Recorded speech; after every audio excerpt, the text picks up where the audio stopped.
वजह से सासू माँ बहुत परेशान थी। दरअसल बात ये थी कि तीनों बहुओं में किसी बात को लेकर अनबन हो गई थी। तब से ही तीनों एक दूसरे से मुंह फुलाए रहती थी। ना कोई सीधे मुंह किसी से बात करती, ना किसी का कहना मानती।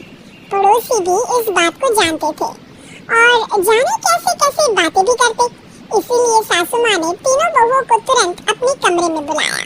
मैं कई दिनों से देख रही हूँ, तुम तीनों अलग अलग सारे काम कर रही हो। ये सब नहीं चलेगा, तीनों को मिलकर ही काम करना पड़ेगा। सास की बात सुनकर एकदम से बड़ी बहू बोल उठती है, नहीं मम्मी जी, मैं इन दोनों के साथ कुछ नहीं कर सकती। मैं इस घर की बड़ी बहू हूँ, फिर भी ये मेरा कहना बिल्कुल भी नहीं मानती। अरे जेठानी जी, जानबूझकर मुझे डबल काम करवाती है और छोटी मुझसे तेरे मुंह ही बात करती है। इन दोनों के बीच हमेशा सैंडविच बन जाती है मेरी, और मैं हमेशा आलू की तरह बीच में मसली जाती हूँ। मम्मी जी, इन दोनों को लगता है कि मैं छोटी हूँ तो इनके पैरों तले दब जाऊंगी, लेकिन नहीं, मेरा भी उतना ही अधिकार है जितना इन दोनों का है। भैया ये दोनों मेरी चुगली करने के लिए, मुझे क्या कम समझते हैं। तीनों बहू एक दूसरे से बहस करने लगती है और सास दोबारा ये देखकर टेंशन में आ जाती है और सबसे कहती है, चुप हो जाओ, अब से तुम तीनों सारे काम एक साथ करोगी, आंख बंद करके एक दूसरे की बात सुनोगी। तुम तीनों इस बात को गांठ बांध लो, वरना अगली छुट्टियों में तुम्हारा अपना मायके जाना कैंसिल है। सास की बातें सुनकर डर के मारे तीनों हामी भर देती हैं। जी मम्मी जी, मैं समझ गई। हाँ मम्मी जी, जैसा आप कहें, आप जो कहेंगे मैं वही करूंगी।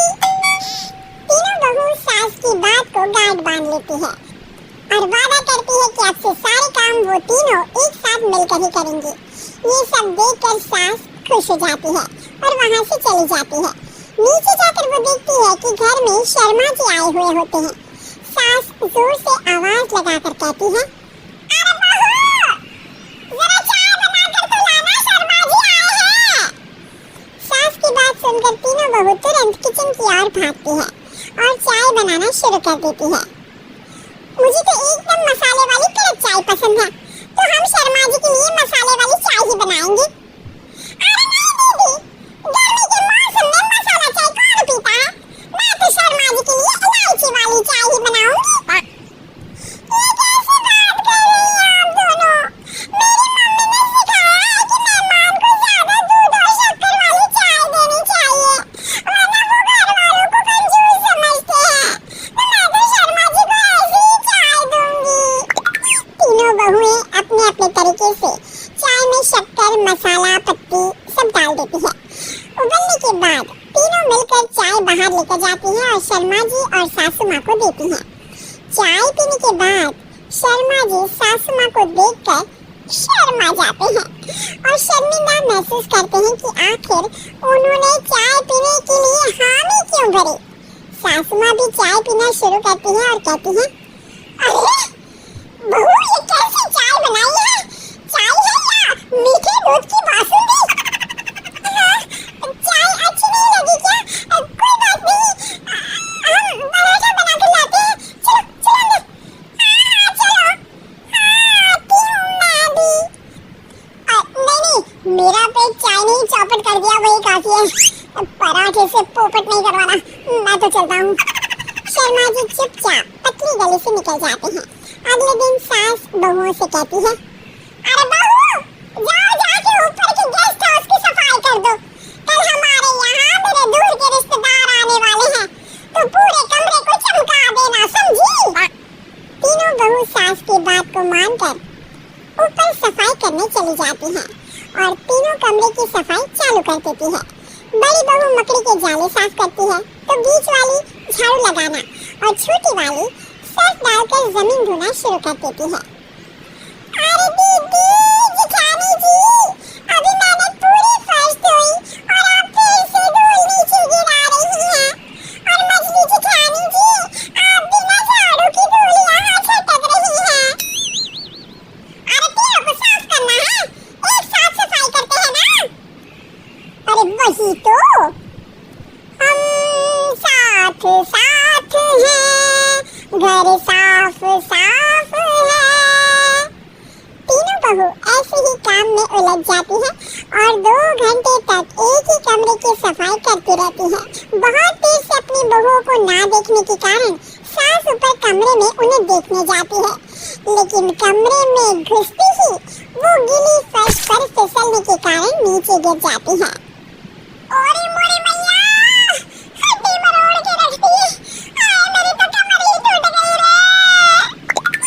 तीनों बहुएं सास को उठाती हैं और बिस्तर पर सुला देती हैं।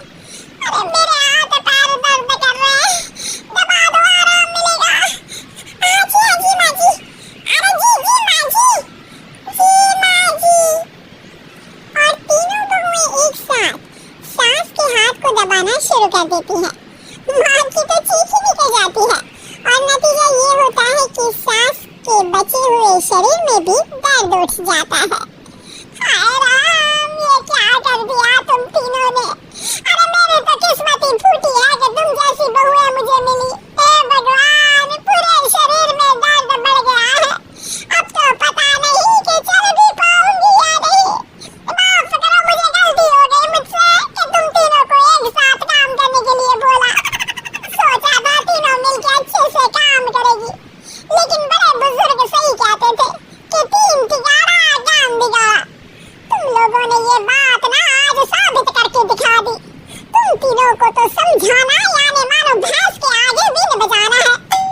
तुम्हें अकेले अकेले काम करना है ना, तो अब से तुम अकेले ही अपना अपना काम करो। तीनों बहुएं वहां से जाने लगती हैं। अरे कहाँ जा रही हो? आप ही ने तो कहा कि अपना अपना काम करो, तो मुझे मुल्तानी मिट्टी लगानी है। अरे मुझे भी तो नेल पॉलिश लगानी है। मुझे ना मेहंदी लगानी है। सास अपना सर पीट लेती है और कहती है,